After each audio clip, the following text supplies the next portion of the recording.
अपने सद्दे ते असी विचार करना है, सोच विचार करना, सोचे बारे सीखते सीगे कि परमेश्वर सानू किस सद्दे दे नाल बुलाया है।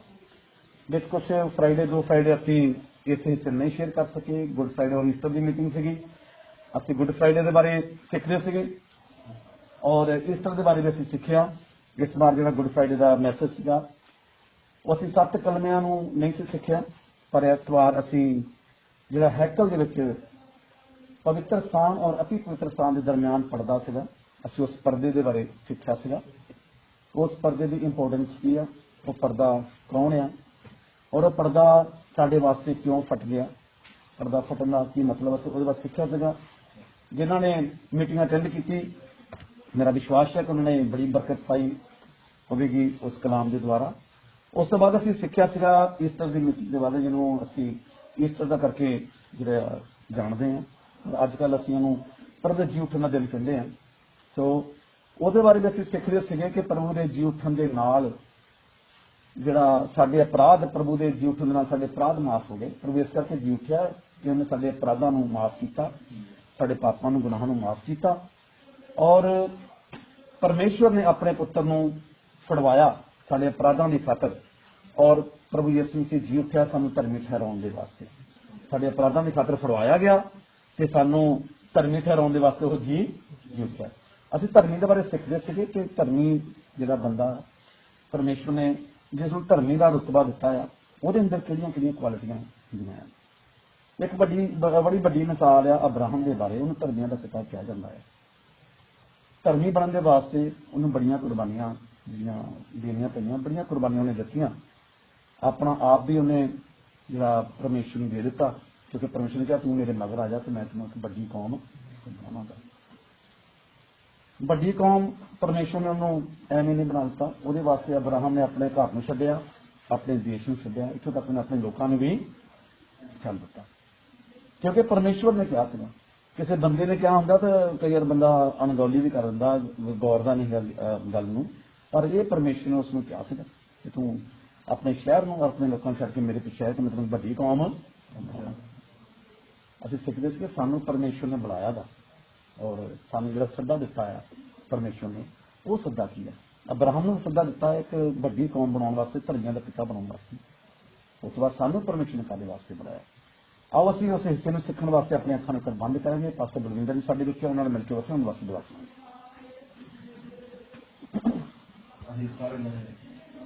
अपनी अखां नूं बंद करांगे, धन्यवाद परमेश्वर दी ओर लगावांगे, सर्वशक्तिमान hallelujah. Thank you Lord Jesus, तेरा धन्यवाद परमेश्वर। इब्राहिम इसहाक याकूब का खुदा तेरा धन्यवाद। आज का सानूं सुंदर समा दिता तुसीं कि असीं तुहाडे वचन कुछ सीख सकीए। परमेश्वर आज का वचन जो है एक एक दी जिंदगी दे विच काम करे और पिता परमेश्वर एक एक नूं छूना ब्लेस करना, पास्टर जी नूं छूना ब्लेस करना। प्रभु जी इन्हां दे विच तुहाडी आवाज़ आए कि तुसीं जो भी सानूं सदन वास्ते जा रहे हो, एक एक की जिंदगी के विचों काम करो और इसके ऊपर चलने वाले बन सके। तुहाडा नाम महिमा पाए, दया कर प्रभु जी। सब रीतियां जो ब्लेस कर प्रभु जी, जो नहीं आ सके उन्होंने भी बड़ी चीज कर सके, ताकि ये वचन जो अज सुनाया जा रहा है काम चला न सके। तुहाडा नाम महिमा पाए दूध का सबनों और एक एक नूं समझण की शक्ति और ताकत दे। आमीन, हालेलुया। असीं परमेश्वर दा वचन सीखांगे, असीं उसे ऐत नूं पढ़ांगे जिस ऐत असीं पहले हफ्ते शुरू कीता सीगा। पहला कुरिन्थिया उसका पहला बाब उसकी 26 ऐत असीं पढ़ांगे।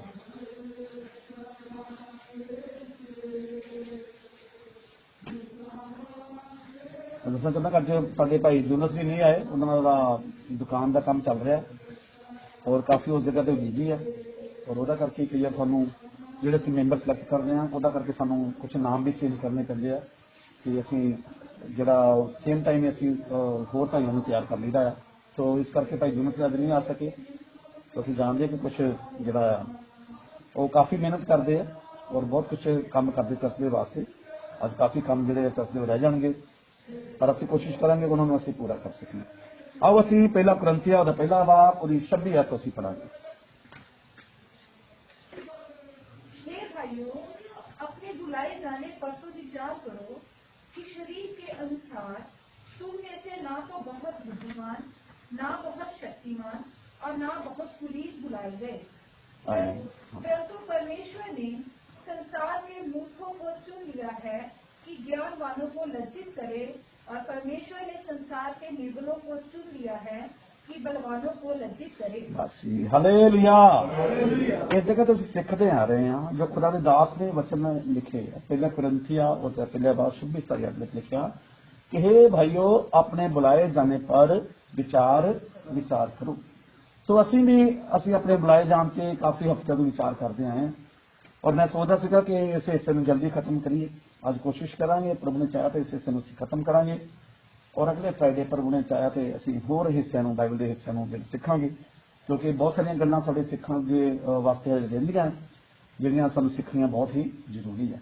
देखा हे भाइयों, अपने बुलाए जाने पर विचार करो। खुदा के दास ने इसे करके लिखा क्योंकि बहुत सारे लोगों को परमेश्वर ने बुलाया हुआ है, पर उन्होंने कदे विचार नहीं किया कि सानू परमेश्वर ने कादे वास्ते, कादे किस काम के वास्ते बुलाया। असी अब्राहम तो शुरू किया सीगा, और अब्राहम के बारे सीखा सीगा परमेश्वर ने अब्राहम को बुलाया सीगा एक बड़ी कौम बनाने वास्ते। उन्होंने कहा अगर तू मेरे पीछे आना तो मैं तेन बड़ी बरकत भी देवांगा।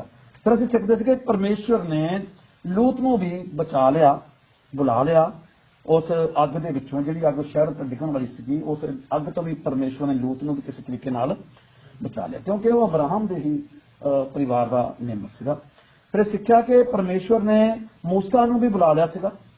जिहड़ी वड्डी कौम परमेश्वर ने अब्राहम को दित्ती सी, अब्राहम को उस वड्डी कौम का पिता बनाया सीगा, उस वड्डी कौम को गुलामी में परमेश्वर देख नहीं सकिया, तो परमेश्वर ने मूसा को इस करके बुलाया ताकि वो गुलामी की जी कौम सी, इसराइली कौम, उन्होंने बाहर कर सके। उस तो बाद सीखा सीखा कि परमेश्वर ने सानू इस करके बुलाया आ यीशु मसीह के वसीले ताकि सानू जीवन दे सके, मौत नहीं बल्कि वो जीवन दे सके। असं ये बारे भी एक्सप्लेन किया, चंगी तरह से सीख के आए हैं कि यीशु मसीह ने सानू जीवन के वास्ते बुलाया। फिर असं सीखा सीखा कि परमेश्वर ने अपने पुत्र प्रभु यीशु मसीह के वसीले सानू बुलाया, और अपने पुत्र परमेश्वर ने बनाया। कि वसीले के कारण, प्रभु यीशु मसीह के वसीले के कारण सानू असीं परमेश्वर के पुत्र बन गए, और सानू पुत्र होने के लिए सद्या गया, बुलाया गया। ये कुछ पॉइंट से जिन्हें असं सीख के आए हैं परमेश्वर ने सानू कादे वास्ते सद्या, क्यों बुलाया था। क्योंकि सदे हुए बहुत आ पर चुने हुए। असं ये गल सीखी सी कि असी सिर्फ सद्या हुए नहीं रहना, असी अपने सदे जान नूं असी चुने जान दे विच तब्दील करना, और असी इस जतन में लगे रहना कि असी सदे हुए ना बल्कि असी चुने हुए दे विच आ जाइए। देखिए सदे हुए बहुत है पर चुने हुए की आ थोड़े आ। मान लो अगर असी एक लिस्ट बनाईए, साडे वधिया जिहड़े चर्च के कामां दे विच हिस्सा लैंदे आ, अपना पूरा टाइम चर्च के कामां नूं दिंदे आ। मान लो भावें असीं शुक्रवार इकट्ठे हुंदे आ, पर असीं पूरा हफ्ता गलबात करते रहने चर्च के तालुक के नाल। अगर असीं लिस्ट बनानी होवे तो उहदे विच असीं देखिए साडे 70 80 90 बंदे जिन्ने भी आ, सारे बंदे ये चर्च के मैंबर आ, पर इन्हां विच अगर चुनने कड्ढे होण असीं तो देखिए इन्हां विचों एल्डर किन्ने आ, एल्डर फिर थोड़े निकलने। फिर असीं वेखिए कि पास्टर किन्ने आ, तो पास्टर विच होर भी थोड़े निकलने। पर असीं की करना, अगर असीं सद्दे गए आ तो असीं अपने सद्दे होए नूं असीं चुने जाण दे विच तब्दील करना, ते चुने जाण नूं असीं अपने मजबूत रहण दा जतन करना। असीं जतन करते रहना है ताकि असीं प्रभु दे स्वर्ग राज विच असीं जा सकी। क्योंकि चुनिया होयां दे विचों जदों 12 चेले प्रभु यीशु मसीह ने चुने आ, ते 12 दे विचों असीं वेखीए ते कईयां दी प्रीत खंभी होई, कईयां दा विश्वास डावाडोल हो गया, ते पतरस नूं प्रभु यीशु ने झिड़किया भी।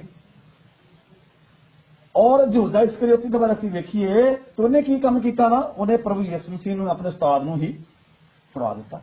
सो मतलब यह है कि जेकर असीं सद्दे गए आ कि असीं अपने सद्दे जान नूं चुने जान दे विच तब्दील करना आ, और विचार करना कि सानूं परमेश्वर काहदे वास्ते बुलाया, और असीं अपने चुने जान नूं असीं पक्कियां करन दे जतन दे विच लगे।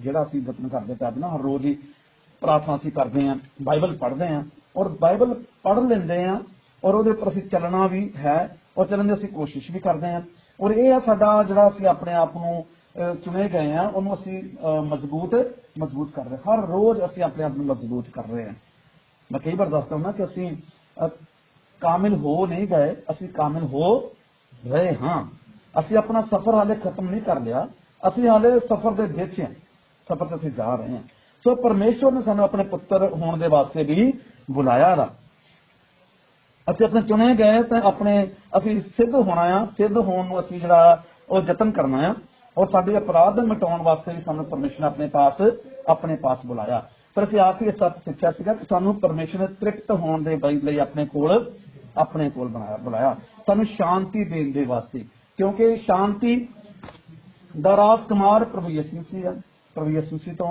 सिवाय शांति किसी दे कोल भी है नहीं अयूब की किताब जो असीं पढ़दे हां उस जगह अयूब ने लिखिया दा उन्हें कहा मैनूं ना सुख आ ना चैन ते ना आराम है इन्ना खुशहाल बंदा इन्ना कुछ ਉਹਦੇ ਕੋਲ ਸੀਗਾ और परमेश्वर ने ਉਹਨੂੰ बड़ी बरकत ਦਿੱਤੀ ਹੋਈ ਸੀਗੀ पर ਉਹ भी कह रहा आ जो दुख ਦੇ ਵਿੱਚ आ गया तो ਉਹ ਕਹਿੰਦਾ ਮੈਨੂੰ ਇਸ ਧਰਤੀ ਤੇ ਨਾ ਸੁੱਖ ਹੈ ਨਾ ਚੈਨ ਨਾ ਆਰਾਮ ਸਗੋਂ ਬੇਚੈਨੀ ਹੀ ਵੱਧਦੀ ਹੈ ਆਮੀਨ ਹਾਲੇਲੂਇਆ ਇਸ ਧਰਤੀ ਤੇ ਕੀ ਵੱਧਦਾ ਸਾਡਾ ਬੇਚੈਨੀ ਨਾ ਸੁੱਖ ਹੈ ਤੇ ਨਾ ਆਰਾਮ ਤੇ ਨਾ ਚੈਨ ਹੈ पर परमेश्वर ने अपने पुत्र प्रभु यीशु मसीह ਨੂੰ ਧਰਤੀ ਤੇ ਘੱਲਿਆ और खुदा दे कलाम दे सानू पढ़न नूं मिलदा कि प्रभु यीशु मसीह शांति दा राजकुमार है यशायाह ने ਉਹਦੇ ਬਾਰੇ प्रोफेसी की कि ਉਸ ਦਾ ਨਾਮ ਇੰਜ ਸੱਦਿਆ ਜਾਵੇਗਾ ਉਹ ਸ਼ਾਂति ਦਾ ਰਾਜकुमार ਅਸਤਰਜ ਸਲਾਹੂ ਅਨਾਦੀ ਪਿਤਾ ਸੋ ਪਰਮੇਸ਼ਵਰ ਨੇ ਆਪਣੇ ਪੁੱਤਰ ਪ੍ਰਭੂ ਯੀਸ਼ੂ ਮਸੀਹ ਨੂੰ ਸ਼ਾਂਤੀ ਦੇ ਕੇ ਕੱਢਿਆ ਇਹਦਾ ਮਤਲਬ ਪ੍ਰਭੂ ਯੀਸ਼ੂ ਮਸੀਹ ਸਾਨੂੰ ਸ਼ਾਂਤੀ ਦੇ ਵਾਸਤੇ ਉਹ ਬੁਲਾ ਰਹੇ ਆ और सानू प्रभु यीशु मसीह शांति देना चाहते हैं सानू तृप्त करना चाहते हैं क्योंकि इस दुनिया के विच कष्ट आ परेशानियां और मुसीबतां आ पर प्रभु यीशु मसीह दे कोल की है आराम है प्रभु यीशु मसीह हे सारे भारे दब्बे ते थके हो लोगो मेरे कोल मैं तुहानू आराम देंगा प्रभु यीशु मसीह दे कोल आराम है बेशक अयूब इस गल नूं नहीं समझ सकता वो कहता ना मैनूं आराम है ना सुख है ना चैन है पर बेचैनी कहना बढ़ ही जाती मेरी हर रोज पर प्रभु यीशु मसीह ने आके सानू आराम भी दिता और चैन भी दिता और प्रभु यीशु मसीह ने कहा तौबा करो ताकि तुहाडे पाप मिटाए जान और प्रभु दे हजूर सुख दे देन आराम भी यीशु मसीह दे कोल आ सुख भी यीशु मसीह दे कोल आ और शांति भी प्रभु यीशु मसीह दे कोल आ सो सानू अगर परमेश्वर ने सद्दिया तो सारियां चीज़ां सानू दित्तियां और असीं कई बार खुद ही अपने आप को मुसीबत विच पा लैंदे खुद ही असी बेआरामे हो जाने खुद ही असी बेचैन हो जाने खुद ही असी अशांति जरा पसंद करते हैं हे भाइयों अपने बुलाए जाने पर विचार करो सानू परमेश्वर अगर असी खुदा दे बेटे बन गए हैं तो साडियां जिम्मेवारियां की है साडियां रिस्पॉन्सिबिलिटी की है एक विश्वासी की जिम्मेवारी की है एल्डर की जिम्मेवारी की है और एक पास्टर की जिम्मेवारी की है सो आओ असी एक हिस्सा पढ़ांगे बाइबल विचों पहला थस्सलुनीके 2 बाब पहला थस्सलुनीके 2 बाब उसमें 11 और 12 आयत पढ़ाएंगे पहला थस्सलुनीके उसका 2 चैप्टर उसमें 11 और 12 आयत तुम जानते हो कि जैसे पिता अपने बच्चों के साथ करता है वैसे ही तुम में से प्रत्येक को उपदेश देते प्रोत्साहित करते और आग्रह पूर्वक समझाते रहे कि तुम परमेश्वर के योग्य चाल चलो जो तुम्हें अपने राज्य और महिमा में बुलाता है आमीन हालेलुया असी परमेश्वर के योग चाल चलनी है क्योंकि सानू परमेश्वर कादे वास्ते बुलाया अपनी महिमा और कादे वास्ते हाँ जी दोबारा पढ़ना पंजाबी में पढ़ दे ध्यान नाल सुनना फिर पूछना तुहाडे कोलों टेस्ट नालों नाल तुहाडा होना पढ़िए जी हाँ जी पढ़ो बस पंजाबी भी हिंदी किसी को पंजाबी है पंजाबी कहते हैं पंजाबी पढ़ हिंदी तो इसे करके परमेश्वर उन्होंने उसे धोखा का असर करता है सही बात पढ़नी जी पहला थस्सलुनीके ਇਹੋ ਹੀ ਹੈ। ਸੋ ਤੁਸੀਂ ਜਾਣਦੇ ਹੋ, ਇਸ ਤੋਂ ਸ਼ੁਰੂ ਹੁੰਦੀ ਮੇਰੇ ਕੋਲ। ਸੋ ਤੁਸੀਂ ਜਾਣਦੇ ਹੋ ਭਾਈ ਜਿਵੇਂ ਹਾਂਜੀ ਜਿਵੇਂ ਪਿਤਾ ਆਪਣੇ ਬਾਲਕਾਂ ਨੂੰ, ਕਿਵੇਂ ਅਸੀਂ ਤੁਹਾਡੇ ਵਿੱਚੋਂ ਇੱਕ ਇੱਕ ਨੂੰ ਕਿਵੇਂ ਉਪਦੇਸ਼ ਅਤੇ ਦਿਲਾਸਾ ਦਿੰਦੇ ਹੋ ਅਤੇ ਸਮਝਾਉਂਦੇ ਹਾਂ। ਹਾਂਜੀ ਸਮਝਾਉਂਦੇ ਰਹੇ। ਹਾਂਜੀ ਅਗਲੀ ਹੈ। ਸੋ ਤੁਸੀਂ ਪਰਮੇਸ਼ਰ ਦੇ ਯੋਗ ਚਾਲ ਚੱਲੋ। ਹਾਂਜੀ ਬਸ ਰੁਕਣਾ ਇੱਥੇ ਰੁਕਣਾ। ਤੁਸੀਂ ਪਰਮੇਸ਼ਵਰ ਦੇ ਯੋਗ ਕੀ ਕਰਨਾ ਸੀ? ਚਾਲ ਚੱਲਣੀ। ਪਰਮੇਸ਼ਵਰ ਕੀ ਚਾਹੁੰਦਾ ਸਾਡੇ ਕੋਲ? ਪਰਮੇਸ਼ਵਰ ਕਿਵੇਂ ਸਾਨੂੰ ਚਲਾਉਣਾ ਚਾਹੁੰਦਾ ਹੈ? ਪਰਮੇਸ਼ਵਰ ਦੇ ਯੋਗ ਅਸੀਂ ਕੀ ਕਰਨਾ ਆ? ਚਾਲ ਚੱਲਣੀ ਆ। ਕਿਉਂ? ਕਿਉਂਕਿ ਪਰਮੇਸ਼ਵਰ ਦੀ ਪਲਾਨਿੰਗ ਕੀ ਹੈ, ਉਹਦੀ ਯੋਜਨਾ ਕੀ ਪਰਮੇਸ਼ਵਰ ਸਾਡੇ ਪ੍ਰਤੀ, ਉਸ ਨੂੰ ਅੱਗੇ ਪੜਾਂਗੇ। ਹਾਂਜੀ ਜਿਹੜਾ ਤੁਹਾਨੂੰ ਆਪਣੇ ਰਾਜ ਅਤੇ ਤੇਜ ਵਿੱਚ ਸੱਦਦਾ ਹੈ। ਹਾਂਜੀ ਪਰਮੇਸ਼ਵਰ ਦੇ ਯੋਗ ਚਾਲ ਚੱਲਣੀ ਆ, ਜਿਹੜਾ ਪਰਮੇਸ਼ਵਰ ਸਾਨੂੰ ਆਪਣੇ ਰਾਜ ਤੇ ਆਪਣੇ ਤੇਜ ਵਿੱਚ ਸੱਦਦਾ ਆ। ਇਹਦਾ ਮਤਲਬ ਸਾਨੂੰ ਪਰਮੇਸ਼ਵਰ ਕਾਹਦੇ ਵਾਸਤੇ ਸੱਦਿਆ? ਤਾਂ ਕਿ ਆਪਣੇ ਰਾਜ ਦੇ ਵਿੱਚ ਸਾਨੂੰ ਲੈ ਕੇ ਜਾਵੇ ਔਰ ਆਪਣੇ ਰਾਜ ਦੇ ਵਿੱਚ ਸਾਨੂੰ ਜਗ੍ਹਾ ਦੇਵੇ। ਔਰ ਪਰਮੇਸ਼ਵਰ ਆਪਣੇ ਤੇਜ ਦੇ ਵਿੱਚ ਸਾਨੂੰ ਸੱਦਦਾ ਆ। ਪਰਮੇਸ਼ਵਰ ਤੇਜ ਅਸੀਂ ਪਿਛਲੇ ਹਫ਼ਤੇ ਵੀ ਸਿੱਖਦੇ ਸੀਗੇ ਕਿ ਪਰਮੇਸ਼ਵਰ ਤੇਜ ਜਿਹੜਾ ਆ ਉਹ ਇਨਸਾਨ ਦੇ ਲਈ ਬਰਦਾਸ਼ਤ ਕਰਨਾ ਬੜਾ ਔਖਾ ਆ। ਪਰਮੇਸ਼ਵਰ ਤੇਜ ਇੰਨਾ ਆ ਕਿ ਇਨਸਾਨ ਨੂੰ ਬਰਦਾਸ਼ਤ ਕਰਨਾ ਜਿਹੜਾ ਉਹ ਬੜਾ ਮੁਸ਼ਕਿਲ ਹੈ। ਜਿਹੜੇ ਖੁਦਾ ਦੇ ਬੜੇ ਨਜ਼ਦੀਕ ਖੁਦਾ ਦੇ ਦਾਸ ਸੀਗੇ, ਸੇਵਕ ਸੀਗੇ, ਉਹ ਵੀ ਪਰਮੇਸ਼ਵਰ ਜਲਾਲ ਜਿਹੜਾ ਸੀ ਤੇਜ ਸੀਗਾ ਬਰਦਾਸ਼ਤ ਕਰ ਨਹੀਂ ਸਕੇ। ਜਿਹੜਾ ਸੂਰਜ ਅਸੀਂ ਵੇਖਦੇ ਹਾਂ, ਸੂਰਜ ਦੇ ਵੀ ਪ੍ਰਕਾਸ਼ ਨੂੰ ਜਿਹੜਾ ਆ ਉਹ ਘੱਟ ਕਰਕੇ ਧਰਤੀ ਤੇ ਭੇਜਿਆ ਜਾ ਰਿਹਾ ਆ, ਕਿਉਂਕਿ ਸਾਡੇ ਕੋਲ ਸੂਰਜ ਦਾ ਪ੍ਰਕਾਸ਼ ਹੀ ਬਰਦਾਸ਼ਤ ਨਹੀਂ ਹੋ ਸਕਦਾ। ਤੇ ਪਰਮੇਸ਼ਰ ਦਾ ਪ੍ਰਕਾਸ਼ ਜਿਹੜਾ ਤੇਜ ਆ ਉਹਨੇ ਬਰਦਾਸ਼ਤ ਕਰਨਾ ਸਾਡੇ ਵਾਸਤੇ ਕਿੰਨਾ ਮੁਸ਼ਕਿਲ ਹੋਵੇਗਾ, ਕਿਉਂਕਿ ਪਰਮੇਸ਼ਵਰ ਨੇ ਹੀ ਸੂਰਜ ਨੂੰ ਬਣਾਇਆ ਵਾ। ਔਰ ਪਰਮੇਸ਼ਵਰ ਨੇ ਹੀ ਸੂਰਜ ਨੂੰ ਬਣਾਇਆ, ਪਰਮੇਸ਼ਵਰ ਨੇ ਹੀ ਚੰਦ ਨੂੰ ਵੀ ਬਣਾਇਆ। ਤੇ ਚੰਦ ਦੀ ਆਪਣੀ ਕੋਈ ਰੋਸ਼ਨੀ ਬੋਲੀ ਹੈ ਨਾ, ਸਾਡੀ ਵੀ ਕੋਈ ਆਪਣੀ ਰੋਸ਼ਨੀ ਨਹੀਂ, ਭਾਵੇਂ ਅਸੀਂ ਬੜੇ ਵੱਡੇ ਬਣ ਜਾਈਏ। ਗਿਆਨੀ ਕਹ ਲੋ, ਗਿਆਨੀ ਬਣ ਗਏ ਵੱਡੇ ਅਸੀਂ, ਜਾਂ ਪੈਸੇ ਦੇ ਮਾਮਲੇ ਨਾਲ ਅਸੀਂ ਵੱਡੇ ਬਣ ਗਏ, ਜਾਂ ਆਸ਼ੀਸ਼ਾਂ ਬਰਕਤਾਂ ਦੇ ਮਾਮਲੇ ਨਾਲ ਵੱਡੇ ਬਣ ਗਏ, ਹੈ ਨਾ। ਪਰ ਫਿਰ ਵੀ ਪਰਮੇਸ਼ਵਰ ਦੇ ਸਾਹਮਣੇ ਅਸੀਂ ਕੀ ਆ? ਬੇਪ੍ਰਕਾਸ਼ੀ ਹਾਂ। ਤੇਜ ਹੈ ਨਹੀਂ ਗਾ ਜੇਕਰ ਅਸੀਂ ਪਰਮੇਸ਼ਵਰ ਦੇ ਯੋਗ ਚਾਲ ਨਹੀਂ ਚੱਲਦੇ ਤਾਂ। ਸੂਰਜ ਦਾ ਇੰਨਾ ਪ੍ਰਕਾਸ਼ ਆ ਔਰ ਚੰਦ ਦਾ ਪ੍ਰਕਾਸ਼ ਆਪਣਾ ਹੈ ਹੀ ਨਹੀਂ। ਇਸੇ ਤਰ੍ਹਾਂ ਸਾਡਾ ਵੀ ਕੋਈ ਪ੍ਰਕਾਸ਼ ਨਹੀਂ, ਪਰ ਫਿਰ ਵੀ ਸਾਨੂੰ ਪਰਮੇਸ਼ਵਰ ਪ੍ਰਕਾਸ਼ ਨਹੀਂ ਬਣਾਉਣਾ ਚਾਹੁੰਦਾ। ਹਾਲੇਲੂਇਆ। ਇਸੇ ਕਰਕੇ ਸਾਨੂੰ ਪਰਮੇਸ਼ਵਰ ਨੇ ਆਪਣੇ ਕੋਲ ਬੁਲਾਇਆ ਦਾ। ਔਰ ਅਸੀਂ ਸਿੱਖਦੇ ਕੀ ਆ ਕਿ ਹੇ ਭਾਈਓ, ਆਪਣੇ ਸੱਦੇ ਤੇ ਕੀ ਕਰਨਾ? ਵਿਚਾਰ ਕਰੋ, ਧਿਆਨ ਕਰੋ। ਧਿਆਨ ਅਸੀਂ ਕਦੇ ਕਰਦੇ ਹੀ ਨਹੀਂ। ਸਾਨੂੰ ਪਰਮੇਸ਼ਰ ਨੇ ਬੁਲਾਇਆ ਕਾਹਦੇ ਵਾਸਤੇ ਆ? ਔਰ ਸਵੇਰੇ ਜਦੋਂ ਉੱਠਦੇ ਆ ਤੇ ਸਾਡੇ ਪ੍ਰਾਰਥਨਾਵਾਂ ਦੀ ਜਿਹੜੀ ਲੰਬੀ ਲਿਸਟ ਹੁੰਦੀ ਹੈ ਨਾ, ਉਹ ਅਸੀਂ ਖੋਲ ਕੇ ਪੂਰੀ ਲਿਸਟ ਪਰਮੇਸ਼ਰ ਦੇ ਸਾਹਮਣੇ ਰੱਖ ਦਿੰਦੇ ਆ। ਉੱਥੋਂ ਸਾਡਾ ਕੰਮ ਸ਼ੁਰੂ ਹੁੰਦਾ, ਸਾਡਾ ਦਿਨ ਉੱਥੋਂ ਸ਼ੁਰੂ ਹੁੰਦਾ। ਇਹ ਤਾਂ ਅਸੀਂ ਪਰਮੇਸ਼ਰ ਕੋਲੋਂ ਮੰਗਦੇ ਆ ਤੇ ਅਸੀਂ ਪਰਮੇਸ਼ਰ ਨੂੰ ਦਿੱਤਾ ਤਾਂ ਕੁਝ ਵੀ ਨਹੀਂ ਹੈ। ਅਸੀਂ ਆਪਣੀਆਂ ਕੰਪਨੀਆਂ ਜਦੋਂ ਕੰਮ ਕਰਦੇ ਆ, ਅਸੀਂ ਬਿਜ਼ਨਸ ਕਰਦੇ ਆ ਤੇ ਕੁਝ ਉਹਨਾਂ ਨੂੰ ਕਰਕੇ ਅਸੀਂ ਵਿਖਾਉਂਦੇ ਆ, ਕੋਈ ਕੰਮ ਕਰਕੇ ਦਿੱਤਾ ਉਹਨਾਂ ਨੂੰ, ਤੇ ਫਿਰ ਸਾਨੂੰ ਕੀ ਮਿਲਦਾ ਆ? ਮਿਹਨਤਾਂ ਨਾਲ। ਫਿਰ ਸਾਨੂੰ ਉੱਥੋਂ ਅਸੀਂ ਪੈਸੇ ਲੈਣ ਦੇ ਹੱਕਦਾਰ ਆ ਜਦੋਂ ਅਸੀਂ ਉਹਨਾਂ ਨੂੰ ਕੁਝ ਕਰਕੇ ਦਿੰਦੇ ਆ। ਤਾਂ ਸੋ ਪਰਮੇਸ਼ਵਰ ਨੂੰ ਅਸੀਂ ਕੁਝ ਕਰਕੇ ਵੀ ਨਹੀਂ ਦਿੱਤਾ ਤੇ ਫਿਰ ਵੀ ਅਸੀਂ ਕੀ ਕਰਦੇ ਹਾਂ? ਸੋਚੀਦਾ ਵੀ ਘਰ ਦਾ ਮੈਂਬਰ ਕੋਈ ਰਹਿ ਨਾ ਜਾਵੇ, ਸਾਰਿਆਂ ਦੇ ਵਾਸਤੇ ਪ੍ਰਾਰਥਨਾ, ਆਪਣੇ ਲਈ ਵੀ ਪ੍ਰਾਰਥਨਾ ਕਰਦੇ ਹਾਂ। ਪਰ ਪਰਮੇਸ਼ਰ ਨੂੰ ਦਿੱਤਾ ਕੁਝ ਨਹੀਂ ਪਰਮੇਸ਼ਰ ਨੂੰ। ਤੇ ਪਰਮੇਸ਼ਰ ਸਾਡੇ ਕੋਲੋਂ ਕੁਝ ਲੈਣਾ ਵੀ, ਪੈਸਾ ਤਾਂ ਬਿਲਕੁਲ ਨਹੀਂ ਪਰਮੇਸ਼ਰ ਲੈਣਾ ਚਾਹੁੰਦਾ, ਔਰ ਸੋਨਾ ਚਾਂਦੀ ਤੇ ਉਹ ਵੀ ਨਹੀਂ। ਫਿਰ ਪਰਮੇਸ਼ਰ ਸਾਡੇ ਕੋਲੋਂ ਕੀ ਮੰਗਦਾ? ਅਸੀਂ ਧੰਨਵਾਦ ਦਾ ਬਲੀਦਾਨ ਪਰਮੇਸ਼ਰ ਨੂੰ ਚੜਾਉਣਾ ਹੈ। ਅਸੀਂ ਗੀਤ ਵੀ ਗਾਉਂਦੇ ਹੁੰਦੇ ਆ, ਹਨਾ, ਤਾਰੀਫ ਦਾ ਮੈਂ ਦੇਵਾਂ ਬਲੀਦਾਨ। ਉਹ ਤਾਰੀਫ ਚਾਹੁੰਦਾ ਸਾਡੇ ਕੋਲੋਂ, ਅਸੀਂ ਤਾਰੀਫ ਦਾ ਬਲੀਦਾਨ ਦੇਣਾ ਹੈ। ਬਾਕੀ ਤਾਰੀਫ ਕਰਨਾ ਹੈ ਹੀ ਬਲੀਦਾਨ, ਕੁਰਬਾਨੀ ਹੈ ਨਾ। ਤਾਰੀਫ ਪਰਮੇਸ਼ਵਰ ਦੀ ਕਰਨੀ ਜ਼ਰੂਰੀ ਆ। ਤਾਰੀਫ ਸਾਡੇ ਕੋਲੋਂ ਹੁੰਦੀ ਨਹੀਂ, ਪਰਮੇਸ਼ਵਰ ਮੰਗਦਾ ਸਾਡੇ ਕੋਲੋਂ ਤਾਰੀਫ ਆ। ਔਰ ਇਸ ਜਗ੍ਹਾ ਤੇ ਸਾਡੀ ਲਿਸਟ ਜਿਹੜੀ ਆ ਉਹ ਬੜੀ ਲੰਬੀ ਹੁੰਦੀ ਹੈ, ਪਰ ਸਾਨੂੰ ਪਰਮੇਸ਼ਰ ਕਾਹਦੇ ਵਾਸਤੇ ਸੱਦਿਆ? ਤਾਂ ਕਿ ਸਾਨੂੰ ਆਪਣੇ ਰਾਜ ਦੇ ਵਿੱਚ ਲੈ ਕੇ ਜਾਵੇ। ਲਿਖਿਆ ਦਾ ਕਲਾਮ ਦੇ ਵਿੱਚ, ਪਹਿਲਾਂ ਉਹਦੇ ਧਰਮ ਤੇ ਰਾਜ ਦੀ ਖੋਜ ਕਰੋ। ਪਹਿਲਾਂ ਕੀ ਕਰਨਾ ਆ? ਉਹਦੇ ਧਰਮ ਤੇ, ਪਰਮੇਸ਼ਰ ਦਾ ਧਰਮ ਜਿਹੜਾ ਆ ਨਾ, ਉਹਦੀ ਅਸੀਂ ਖੋਜ ਕਰਨੀ ਹੈ। ਪਿਛਲੇ ਦਿਨਾਂ 'ਚ ਅਸੀਂ ਹਿੱਸਾ ਸ਼ੁਰੂ ਕੀਤਾ ਸੀਗਾ, ਪ੍ਰਭੂ ਨੇ ਚਾਹਿਆ ਤੁਸੀਂ ਸਾਰੇ ਹਿੱਸੇ ਜਿਹੜੇ ਬਾਈਬਲ ਦੇ ਆ, ਚੈਪਟਰ ਜਿਹੜੇ ਵਿਸ਼ੇ ਆ, ਉਹਨਾਂ ਨੂੰ ਸਿੱਖਦੇ ਅਸੀਂ ਜਾਵਾਂਗੇ। ਔਰ ਉਹਦੇ ਧਰਮ ਤੇ ਰਾਜ ਅਸੀਂ ਖੋਜ ਕਰਨੀ ਆ, ਤੇ ਫਿਰ ਸਾਰੀਆਂ ਚੀਜ਼ਾਂ ਸਾਨੂੰ ਪਿੱਛੇ ਪੈ ਕੇ ਸਾਨੂੰ ਮਿਲ ਜਾਣਗੀਆਂ। ਸਾਰੀਆਂ ਚੀਜ਼ਾਂ ਜਿਹੜੀ ਸਾਡੀ ਲੋੜ ਹੋਵੇਗੀ ਸਾਨੂੰ ਉਹ ਜ਼ਰੂਰ ਮਿਲੇਗੀ। ਪਰਮੇਸ਼ਰ ਸਾਨੂੰ ਕਾਹਦੇ ਵਾਸਤੇ ਬੁਲਾਇਆ? ਕਿ ਅਸੀਂ ਉਹਦੇ ਯੋਗ ਚਾਲ ਚੱਲੀਏ। ਪਰਮੇਸ਼ਰ ਸਾਡੇ ਤੋਂ ਕੀ ਮੰਗਦਾ, ਸਾਡੇ ਤੋਂ ਕੀ ਚਾਹੁੰਦਾ ਪਰਮੇਸ਼ਰ? ਜੇਕਰ ਅਸੀਂ ਆਸ ਰੱਖੀ ਆ, ਉਮੀਦ ਰੱਖੀ ਆ ਕਿ ਅਸੀਂ ਉਹਦੇ ਰਾਜ ਦੇ ਵਿੱਚ ਜਾਣਾ, ਉਹਦੇ ਸਵਰਗ ਰਾਜ ਦੇ ਵਿੱਚ, ਜਿਹੜਾ ਪਰਮੇਸ਼ਰ ਦਾ ਰਾਜ, ਉਹਦੇ ਵਿੱਚ ਅਸੀਂ ਜਾਣਾ ਆ, ਤੇ ਇਹਦਾ ਮਤਲਬ ਸਾਨੂੰ ਕੁਛ ਨਾ ਕੁਛ ਤਾਂ ਮਿਹਨਤ ਕਰਨੀ ਪਵੇਗੀ। ਮਿਹਨਤ ਸਾਨੂੰ ਕਰਨੀ ਪਵੇਗੀ। ਅਸੀਂ ਦੁਆਵਾਂ ਕਰਦੇ ਆ ਔਰ ਅਸੀਂ ਸ਼ਾਮ ਨੂੰ ਉਹਦਾ ਰਿਜ਼ਲਟ ਵੀ ਪਰਮੇਸ਼ਰ ਕੋਲੋਂ ਚਾਹੁੰਦੇ ਆ ਕਿ ਸਾਨੂੰ ਸ਼ਾਮ ਤੱਕ ਰਿਜ਼ਲਟ ਮਿਲੇ। ਜੇਕਰ ਸ਼ਾਮ ਤੱਕ ਰਿਜ਼ਲਟ ਨਾ ਮਿਲਿਆ ਤੇ ਫਿਰ ਕੀ ਹੋਣਾ?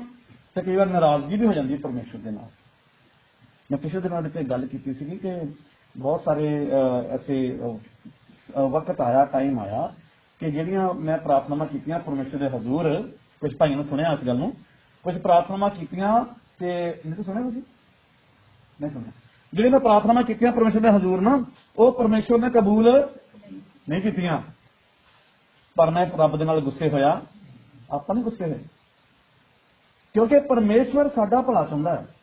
ਅਗਰ ਮੈਂ ਉਹ ਮੰਗਿਆ ਪਰਮੇਸ਼ਰ ਕੋਲੋਂ, ਮੈਨੂੰ ਨਹੀਂ ਮਿਲਿਆ, ਤੇ ਇਹਦਾ ਮਤਲਬ ਉਹ ਮੇਰੀ ਮਰਜ਼ੀ ਸੀਗੀ ਕਿ ਮੈਨੂੰ ਉਹ ਹਾਸਿਲ ਹੋ ਜਾਵੇ, ਪਰ ਪਰਮੇਸ਼ਰ ਦੀ ਮਰਜ਼ੀ। ਨਾ ਮੈਂ ਕਿਸੇ ਪਾਸਟਰ ਨਾਲ ਗੁੱਸੇ ਹੋਇਆ ਤੇ ਨਾ ਮੈਂ ਰੱਬ ਦੇ ਨਾਲ ਹੀ ਗੁੱਸੇ ਹੋਇਆ, ਨਾ ਮੈਂ ਯਿਸੂ ਮਸੀਹ ਨਾਲ ਗੁੱਸੇ ਹੋਇਆ। ਪਰ ਮੈਂ ਪ੍ਰਭੂ ਦਾ ਧੰਨਵਾਦ ਕਰਦਾ ਕਿ ਪਰਮੇਸ਼ਰ ਨੇ ਮੈਨੂੰ ਉਹ ਚੀਜ਼ਾਂ ਨਹੀਂ ਦਿੱਤੀਆਂ। ਬਹੁਤੇ ਲੋਕੀ ਉਦੋਂ ਧੰਨਵਾਦ ਕਰਦੇ ਜਦੋਂ ਉਹਨਾਂ ਨੂੰ ਮਿਲ ਜਾਂਦਾ, ਤੇ ਮੈਂ ਉਦੋਂ ਧੰਨਵਾਦ ਕਰਦਾ, ਬਹੁਤਾ ਧੰਨਵਾਦ ਉਦੋਂ ਕਰਦਾ ਜਦੋਂ ਮੈਂ ਮੰਗਦਾ ਤੇ ਮਿਲਦਾ।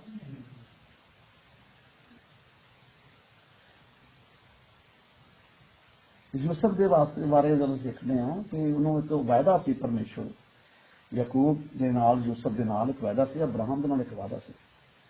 ਉਸ ਵਾਅਦੇ ਤੱਕ ਪਹੁੰਚੇ, ਵਾਅਦੇ ਨੂੰ ਪ੍ਰਾਪਤ ਕੀਤਾ, ਕਿਉਂਕਿ ਪਰਮੇਸ਼ਰ ਨੇ ਵਾਅਦਾ ਕਰ ਦਿੱਤਾ ਸੀਗਾ। ਪਰ ਉਹਨਾਂ ਦੇ ਜੀਵਨ ਕਾਲ ਵਿੱਚ ਅਸੀਂ ਵੇਖੀਏ ਤਾਂ ਉਹਨਾਂ ਦੇ ਜੀਵਨ ਕਾਲ ਵਿੱਚ ਬੜੇ ਉਹਨਾਂ ਦੇ ਸੰਘਰਸ਼ ਆ ਗਏ। ਯੂਸਫ ਨੂੰ ਜਦੋਂ ਖੂਹ ਵਿੱਚ ਸੁੱਟਿਆ ਸੀਗਾ ਤੇ ਉਦੋਂ ਉਹਨੇ ਕੀ ਸੋਚਿਆ ਹੋਵੇਗਾ? ਵਾਅਦੇ ਲੱਗਦਾ ਸਾਰੇ ਰਿਜੈਕਟ, ਔਰ ਮੈਂ ਇੱਥੇ ਪਿਆ ਤੇ ਮੈਂ ਕਿੱਥੋਂ ਰਾਜਗੱਦੀ ਤੇ ਬੈਠ ਜਾਣਾ, ਮੈਂ ਕਿੱਦਾਂ ਪਹੁੰਚ ਜਾਣਾ ਉੱਥੇ? ਜਦੋਂ ਉਹਦੇ ਭਰਾ ਮਿਲੇ, ਯੂਸਫ ਦੇ ਭਾਈ ਮਿਲੇ, ਤੇ ਉਹਨੇ ਆਪਣੇ ਭਾਈਆਂ ਨੂੰ ਇਸ ਤਰ੍ਹਾਂ ਕਿਹਾ, ਉਹਨਾਂ ਕਿ ਤੁਸੀਂ ਨਹੀਂ ਮੈਨੂੰ ਸੁੱਟਿਆ, ਤੁਸੀਂ ਨਹੀਂ ਮੈਨੂੰ ਵੇਚਿਆ, ਮੈਨੂੰ ਪਰਮੇਸ਼ਵਰ ਨੇ ਵਿਕਣ ਦੇ ਲਈ ਪੇਸ਼ ਕੀਤਾ। ਬੋਲੋ ਹਾਲੇਲੂਇਆ।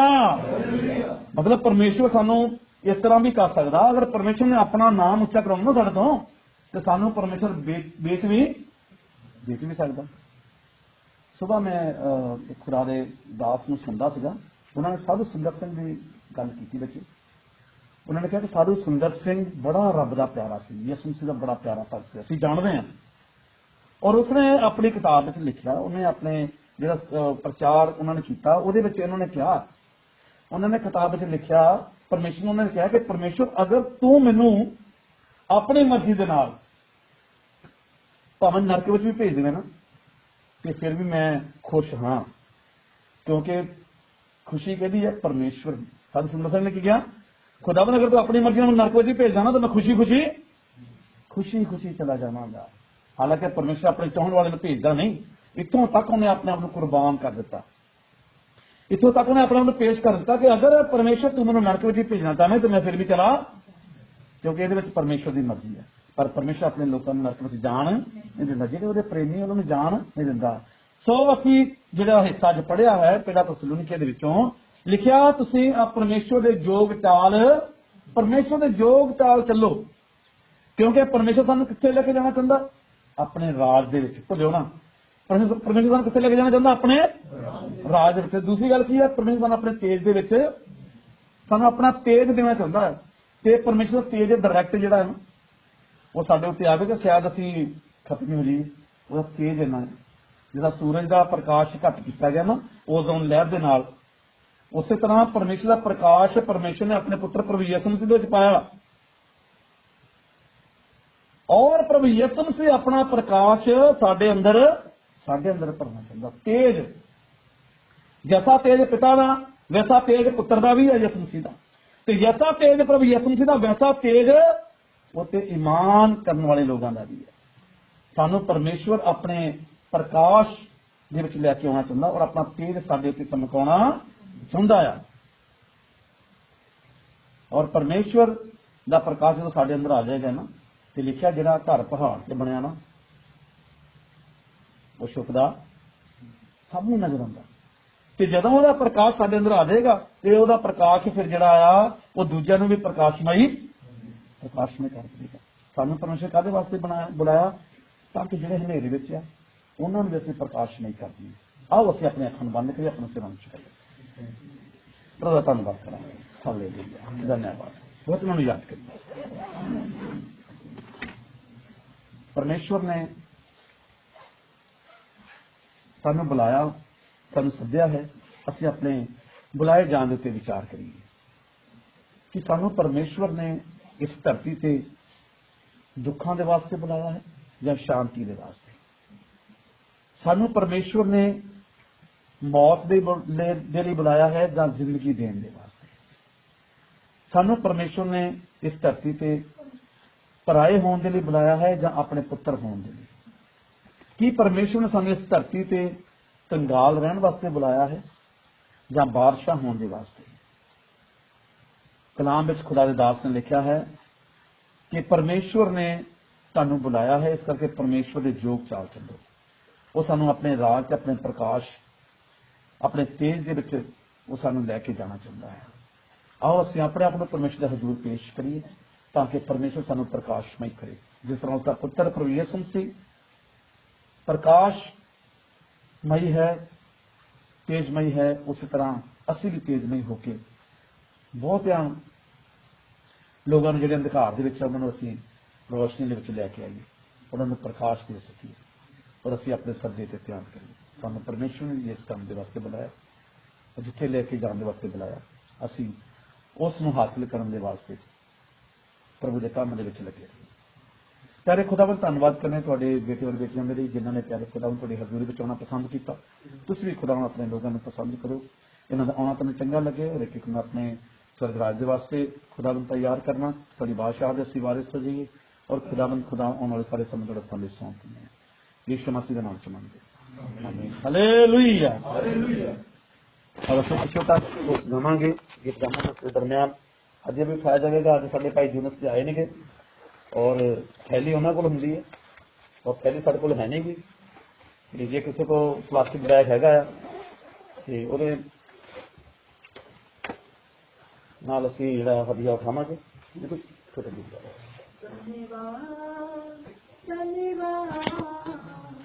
हालेलुया हालेलुया हालेलुया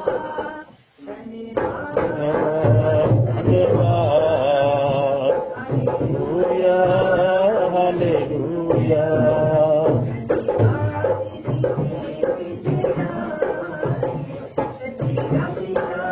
शुक्र मनाए